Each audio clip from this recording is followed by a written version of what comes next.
Hello and welcome to a special episode of the Casual Try Hard podcast here at the Myrtle Beach Games recording studio. Yep. Yeah, so we're going to try to build a sealed pool from the core set 2020. Yep. Pre-release starts July 5th, bright and early at like 3 p.m. Yeah. This is the new schedule. 3, 7, and midnight. Yeah. And then we're doing 1, 7, and midnight on Saturday, and 2 and 6 on Sunday, I believe. Yeah, so come down to Myrtle Beach Games and build a better sealed pool than we're going to build. I don't know. Hopefully we'll build a pretty good one. I mean, we are content creators. We have to be good at this, right? Sure. I'd like day 2 to GP. Yeah, we both day 2 to limited GP, so we are like pros. We have right to talk about this. That's right. I am 1 for 2 my last 2 limited GPs of day 2ing, so like this is a great 50%. That's great, right? Yeah. All right, so let's hope this is a good pool. Yeah, let's crack this thing open. All right. The last time we did this, we were the best pool ever, but it was lost to history, so no one can ever say no one will ever see. If you're new to this, pre-release kit comes in a fancy little deck box here.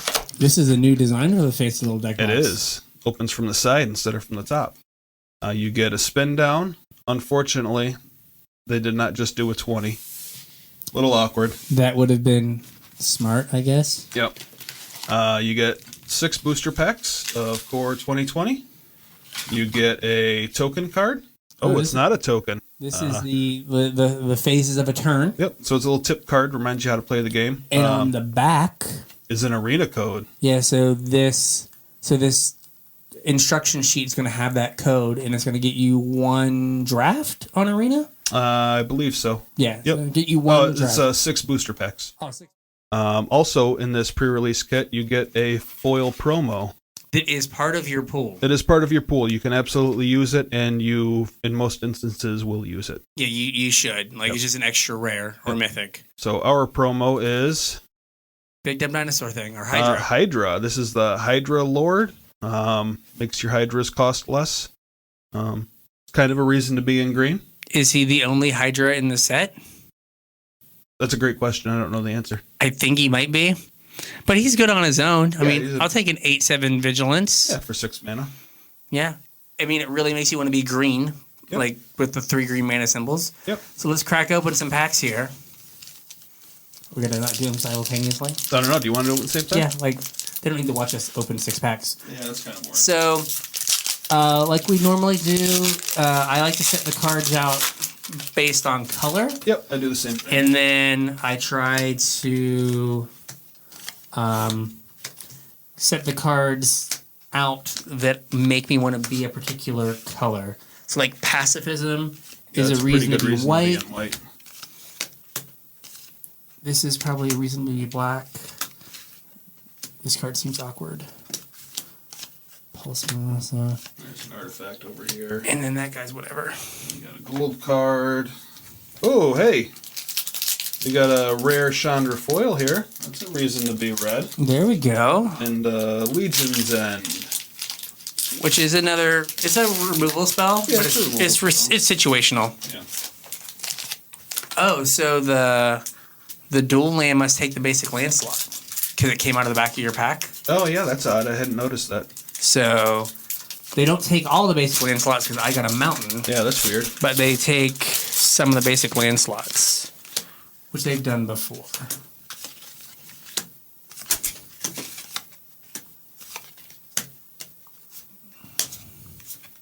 Raise the alarm's pretty good.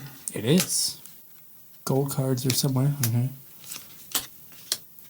Leyline of Combustion. This card is a reason to cry. Yeah. Temple of Silence. I guess another foil. Look at you go. Rule of Law. That's another card that we're not going to play. Right. Leyline of Combustion could come out of your sideboard if in game 1 someone had a bunch of removal. Yeah, it could. It could be a way to kind of mitigate that, but it's still not great. Normally when we do one of these, we talk about some of the mechanics of the set too as we're going through. But in a core set, the mechanics are pretty simple. Yeah, so I don't think there's a whole lot to go over here. Dread Presence is probably a reason to be black. Absolutely. Dismal Backwater. If you caught our actual podcast this week, you'd heard a big long spiel about that card. We're kind of excited for it. Yeah, and then Cryptic Caves. There's no reason to be light. Yeah, I mean, kind of pooled all over the place. So Yeah. in black, we've got kind of a good removal spell, a kind of situational early game removal spell, and like a reasonable rare. I don't think there's anything. Did we get any murders? There might have been one. I kind of flipped past. I might have flipped past one, but I don't think so. The sweat. We'll see if one of us missed an actual good card here. Nope. No. All right. What do you think about this guy? I think that typically, like 1 mana, 1/1 death touches end up being good. They're kind of pseudo removal spells. Yep. Make it awkward to attack. Yeah. There's not a whole lot else in here, though.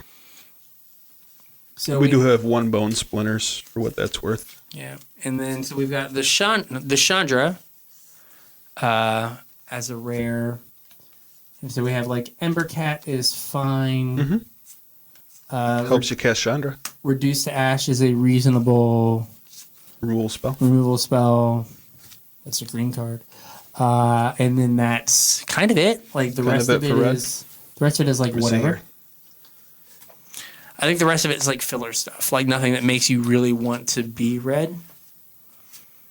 Yeah, I mean, there's not a whole lot here. Yeah, it's more filler than anything else. Yeah. So I don't think there's a lot to like allow us to use Chandra. In our fixing lands, if we look at our fixing lands, we have a white-black, a blue-black, a white-green. And we have 2 blue-blacks. Oh, we have 2 blue-blacks. So, okay. So we could splash some of the black removal if we wanted to. Yeah, if we were if we ended up like blue-white. Yeah. Because we do have the Flying Lord gold card. Mm-hmm. And we have the white rare that wants you to have a bunch of flyers in your deck. Yep. So maybe if we have enough flyers in blue-white. Okay.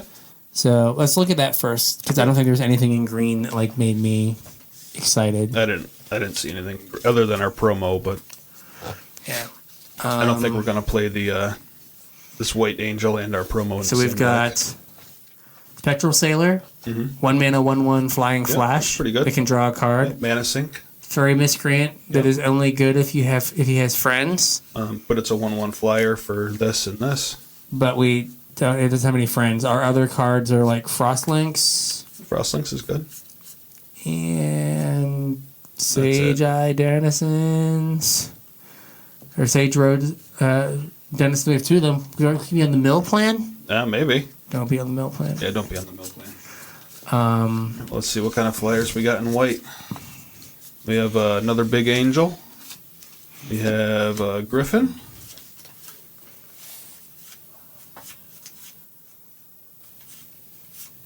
We have a small angel.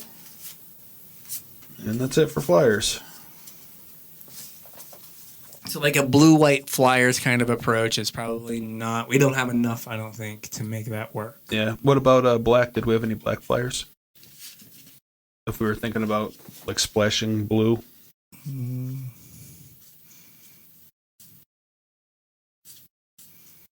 That is... Negative. A negatory Ghost Rider. All right.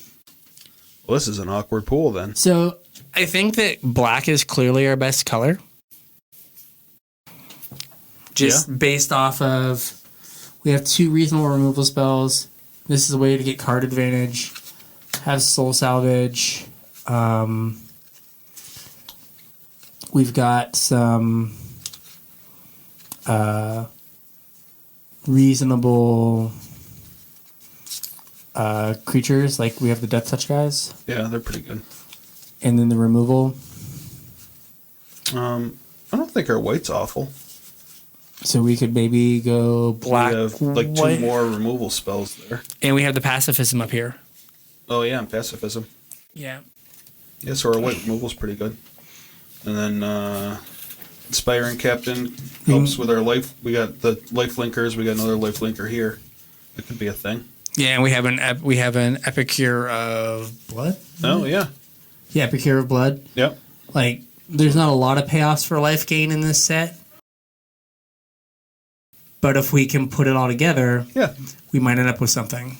Yeah, and like I'm not super excited to play any of the rest of this stuff, but it's all But we can it's fill all out. reasonable. Yeah. We can fill it out, and then if there are any like blue cards we're super interested in, which I don't think we are, but we have the ability to, if we're yeah, we white could black, definitely splash. you could like have a negate that you could reasonably play in your sideboard by going up a few blue cards. Yep. You would have it on summon that if you had your 2 fixing lands, and then some couple islands you could like reasonably play. So it would give you a little bit of flexibility what you could play out of the board. So want to try to leave. We didn't go through green. I guess we should do our due diligence There's not here. going to be any flyers in there. But Not any flyers. doesn't look like there's really going to be There's anything in not a whole lot. there. A bunch of situational I sideboard think cards. that like the plummet, and then the natural end, and maybe the pulse of Marasa are things to remember. Since we have a blossoming sand, we could add a few forests to a deck, and if we needed to be able to kill a flyer, you could or there's sideboard an them. artifact, we have some reasonable sideboard things. We in also have a, not that it's good fixing, but we have a Prismite to fix our mana also. Yeah, if we're like super desperate. And I guess Vial of Dragonfire is awful, but it is removal if we feel like we're light on removal. If we're 2 colors, though, we might be able to sneak this land in, which is a Horizon land that has a drawback of you need to be able to, what is it? You need to have 4 lands? 5 or more. 5 or more? Yep. So in the late game, you can turn it into a card. So...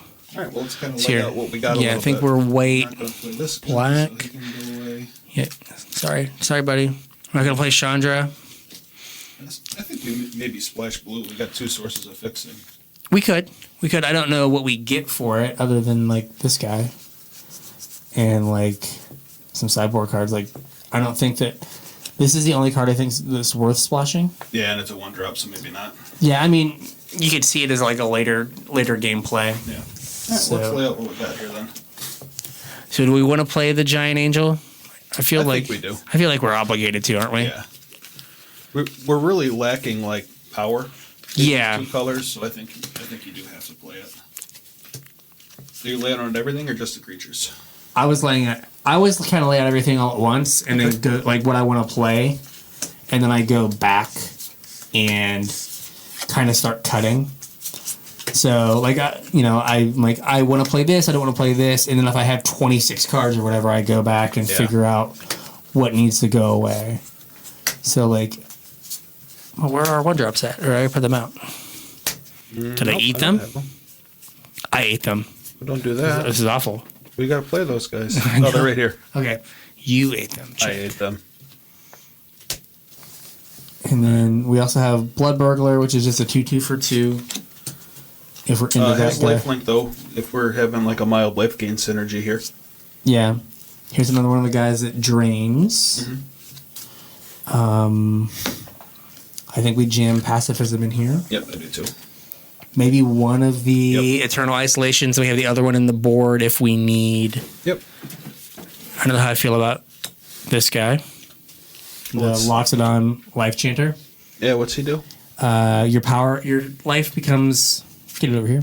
I figured it out. Slide your microphone towards him. Yeah, because I noticed when you're turning so far, it's getting like that part of your head. Oh, okay. And there's like no mouth there for. Gotcha. Okay. Sorry, I'm trying to stay in front of it. No, it was. I just noticed it. Okay. So we have Loxodon Life Chanter. So when he comes into play, your life total can become the total toughness of your creatures. Oh, well, that's actually kind of good because we do have a lot of big butts in this deck. Yeah, and it's a May, so it's not like if you have 10 and you're at 20, you lose 10 life. And then he gets, for 6 mana, he gets +X, where X is your life total. Okay. So he can just become real big. Has no evasion or anything, but just can be big and dumb. Yep. Seems reasonable. So. All right, so many creatures we got here. 3, 4, 5, 6. That counted Raise the Alarm as creatures. Yeah. How do you feel about this guy? Comes in as a 3/3, and if you can exile a creature, make a 2/2. I think that's kind of a lot for 5 mana. Like not enough for 5 mana, or good for 5 mana. I don't know that it's great. Okay. I haven't seen it in play yet. Yeah. So I could very well be wrong, but I don't think it quite does enough. Like, I mean, there's enough things in this format that are just that big for 5 mana, you know what I mean? Yeah. Where splitting it over 2 bodies is sometimes nice if you can take advantage of going wide, but sometimes it's kind of awkward also, especially in like a lower powered format like Sealed. Yeah. Sometimes it'd be kind of awkward.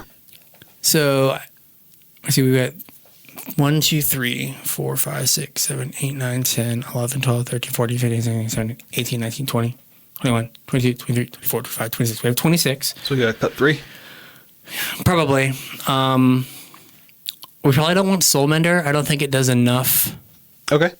Right, like even though we're on like some mild life gain stuff. The only quote unquote payoff we have is Epicure of Blood. Okay. Right. Well, also the life chanter. Yeah. Well, no, he gains you life. Right, but then he gets +X where X is your life total. Yeah, but and that's kind of a payoff. Yeah, but does it? Yeah, but does it matter if he gets +10 or +12 +12? No, but it might matter if he's getting +1 +1 or +4 +4. Fair. Over the course of a game, you know what I mean? Yeah. We have Daybreak Chaplain. We have this guy that gains life. Okay. This removal spell gains life. Yeah, so we have a couple of things. Okay, we can cut that. That's fine. And then these guys both have lifelink. Yeah, and like I said, they're removal spells. These for us. Moorland Inquisitors. What do they do? They're 2/2 for 2. They're a bear that can get first strike if you want to pay 3. Like, they're not great. They're just okay. I mean, we could get rid of 1 or 2 of those because like we have a bunch of 2s. Well, if we cut 2 of them, that puts us right at 23. Now I didn't set out I didn't set out just like the Barney vampire, just a 3/2 flavor text. Yeah. I don't think we need 3 drops that bad. I think we're good on 3s. Because Angel of Vitality. Gain extra life. That's a payoff. That is another payoff, yeah. I mean, maybe that puts Soulmender back on the table, but I don't know. I actually think it does because it's another source of life gain early, like when this is coming down, ready to be going. That's probably reasonable. So then we get 1 more cut. So they want to cut another 2? Yeah, I think we do cut a 2. One of the sorcerer things. Yeah, we're not going to activate that thing. Yeah. We have a bunch of 1/3s already. Yeah. And that should put us at 23, I believe. Yeah, and then I don't think there's a whole lot else. Yeah. Like, I don't think our mana is good enough to justify splashing. Like, we don't have enough flyers to justify the Empyrean Eagle. Yep. We do have a few artifacts you want to look at real quick. Manifold Key. Get something through unblocked. Violet Dragonfly. I think we have plenty of removal, so we don't need that. We're not really super aggro, so I don't think we're into the axe. Salvager of Ruin. Lets you buy back a creature. I don't know that we're really in for that either. I mean, we have Soul Salvage. Yeah. Which, like, I look at this as, so you got these low toughness Death Touchers, right? You trade it off early. Yeah, it's kind of like just divination. Soul Salvage it back. Yeah. And you just get back 2 removal spells. Yep. And I don't think our mana is going to be greedy enough where we need the Prismite either. No. I think our mana is going to be good enough that we could probably play the Caves. I agree. The only thing that is going to be really awkward is we have triple white, but it's also a 7-drop. Yeah. And we're a little bit heavier white anyway. Yeah. Yeah, we only have, I guess we have no double black spells. Yep. So we can get away with being like, so we have 17 lands to play with, probably like 8 plains, 7 swamps. So my trick, we're going to go over my trick because it didn't make the video last time, is I like to count up all the pips, all the colored mana symbols, and then like that kind of gives me a place to start. Yeah. So we have 1, 2, 3, 4, 5, 6, 7, 8, 9, 10 colored black mana symbols. Yep. That would put me somewhere, you cut that in half. So it'd be somewhere around 5 black sources. Okay. However, We do have 2 black 1-drops and 2 black 2-drops. So we probably do want to boost that number up a little bit. And if you count the white, though, how much do we have for white? We have 1, 2, 3, 4, 5, 6, 7, 8, 9, 10, 11, 12, 13, 14, 15, 16. So that would be 8. So, yeah, we could do like 9 and 8 and 9 or 7 and 10. Well, we have these 2 also. So I was thinking, so what I do is if I count them up, right, I will skew, like, usually if your deck is usually pretty close to like a 1-to-1 ratio of your cards, or you're slightly more one than the other. We're heavier white because we have basically everything's a white end. 1-drop, has 1 white pip or 1 black pip, except for a 6-drop and a 7-drop. Yeah. So I was thinking I usually try to skew that like 9 sources of white, 8 sources of black, maybe 10-7. Okay. But with the number of low black cards we have, we probably need to make sure we have a black source early. Yep. So if we went 8-7, plain swamps with the Temple of Silence, that gives us 9-8 in sources, and then we get to play this 1 colorless land. Yep, I agree. And I think that pulls it together. And then, like we point out when we first were going through the pool, right, things that you can think about. Yeah, for sideboard. So we have bone splinters, and we have a couple ways to make tokens and kind of like throwaway creatures. Like we have Raise the Alarm, and then some of our creatures aren't super high value. Right. So bone splinters can just like maybe come in if someone, again, has something big that you just need to have an extra removal spell for. Yeah, it's also something reasonable to bring in if you're playing against a lot of pacifism effects. Yes. Like white and blue removal tends to be like pacifism-y, where it's like an enchantment on a creature. And then you just sack your creature, and you're not costing yourself a card. Right. Right. We also had, there was something else. We had another Eternal Isolation. Yep. That's another one that playing 1 in the main is fine because everyone's probably going to have like 1 target. Yeah. Right? But you might not want to have the second one in your main deck. Right. Because they might only have 1 or 2 targets. Yeah, if you play against like a low to the ground aggro deck, you're going to be but if you see, a deck that has a lot more high-end cards, bringing that in as an extra removal spell would be important. Yep. Right? Like if they have a bunch of flyers, your 1/1 Death Touchers don't do anything. Right. Right? But if they have a bunch of like 4/3 or 4/4 flyers, then Eternal Isolation kind of clears that up. Yep. In the same vein, like I had set out for the green initially, right? We had a Plummet, we had a Disenchant, and we had a Pulse of Marasa. Again, we ate the green cards this time. Right, there we go. Right, so these with like the Blossoming Sands that we have. Yeah.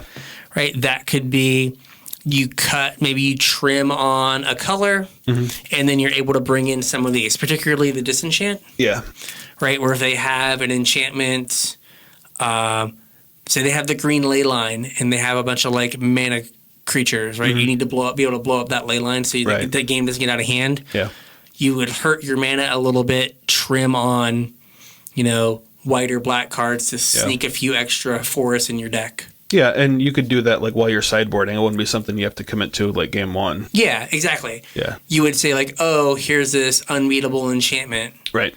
I need to make sure I have a way to deal with it. Yeah, so at that point, like going into game 2, you'd add some forests. You'd add some forests. You'd cut. You'd stay at 17 lands, but you would try to trim on one color and bring in your fixing land. Yep. Same with the negate that we saw. Yeah, actually, blue is a little bit easier splash than white is. Yeah, so we had like a negate and unsummon. So just thinking about cards that could be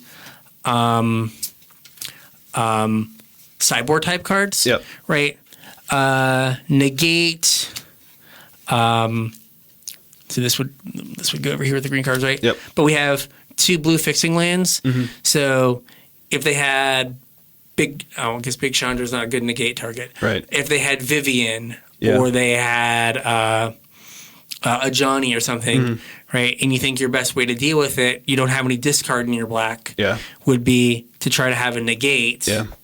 Right? So then maybe you, again, take out some swamps, put in some dismal backwaters, and maybe put in a few islands, like kind of change your mana base a little bit so you can get that negate in there. Now, not to confuse all our viewers and listeners, but I do have an interesting question for you. Okay. If we're thinking about possibly sideboarding into blue cards, Okay. Maybe not the Bone to Ash, because that's double blue. It is double blue. Pips. But if we're doing that and we have some life gain payoffs, like the Angel of Vitality and the Epicure of Blood and the Life Chanter, do we run gain life lands anyway? So you could. I think the one downside to that is Dread Presence. Yeah, wants you to play swamps. Wants you to play swamps, and these would go in for your swamps. Yeah. You could maybe, if you want to play a Blossoming Sands, we're not super aggressive, so there might not especially be in white. Yeah, there might not be a downside to having just one tap land. Yeah. So that could be something that you would do. You know, you would go to then like 8 planes, this land, and a Temple of Silence. Yeah. And, you know, keep them guessing what the green card is when you Right. when you play it game one. I think that what you just said, you kind of like skipped over, but that's important too. You didn't mention the caves. I think when you're altering your mana base to maybe pull in some of these sideboard cards Yeah, you can or probably cut play the with the caves. gain life, I think you cut the caves. Yeah. Make your mana a little bit less greedy. Yeah, so if you were, you know, maybe if you were going to bring in negate, let's say, if that was like, you could bring in the 2 backwaters for swamps, cut the cryptic caves for an island, and then maybe find one other land that you'd want to cut. Yeah. And then you would have have 4 sources for your one negate, and it's reasonable to think that you could hit that by turn 4 or 5, because it's usually when you want to, the thing you want to negate. Yeah, you want to trade up on mana, so. Yeah. You know, like you lost to a planar cleansing game 1. Yeah. They've got to have 3 white. Yeah. So you have time to find your mana before they get that card. So we've kind of gone over possible sideboard plans. Yep. This pool was kind of awkward at first glance, but I don't hate the way it turned out. Yeah, no, I think it's more powerful than I gave it credit for. Yeah, I think there's a couple little synergies with the Angel of Vitality and the Epicure of Blood. Yep. And like the gain life stuff that we have is mostly incidental. I think the only kind of purely gain life thing is the Soul Mender. Soul Mender, yeah. But I think everything else is just stapled on there. It's stuff that you would fun, play anyway. And it's fine, yeah. I think this is how we're going to build it. Yep. That's what I would register. If you want to find us, if you liked what you saw here, you can find our podcast anywhere. Pretty much you listen to podcasts, just search for Casual Try Hard. Yep. So Podbean, Stitcher, the Apple Podcast, Google Play, all your normal places. We're on Spotify. People were super impressed with we're on Spotify. You can find us on Twitter at Casual Tripod. Yep. We're on Facebook at Casual Try Hard MTG. And you can email us at show@casualtryhard.com. Make sure you come down this weekend to Myrtle Beach Games to build one of these yourself. Yeah, and then battle play some us. games. Yeah. How many are you going to play in? I might play in all 3 on Friday if the wife's out of town, and then most of them on Saturday because the wife's out of town. There you go. So I'll probably get 6 in, 7 in. Yeah. I will not do the midnights because I'm old. Yeah, I agree. I think I made that decision earlier today. Said I don't think I'm going to play midnights. Again, my whole thing was I would play midnight and then be sick the next week. Yeah. And it's like I can't do that anymore. I'm 39. I just got rid of the GP crud, so let's not get sick again. Yeah, I'm 39. I can't be staying up till 7 o'clock in the morning. Yeah. So we'll see you this weekend. Thanks for checking out the video. And with that, we'll catch you at pre-release. Yep, we'll catch you this weekend.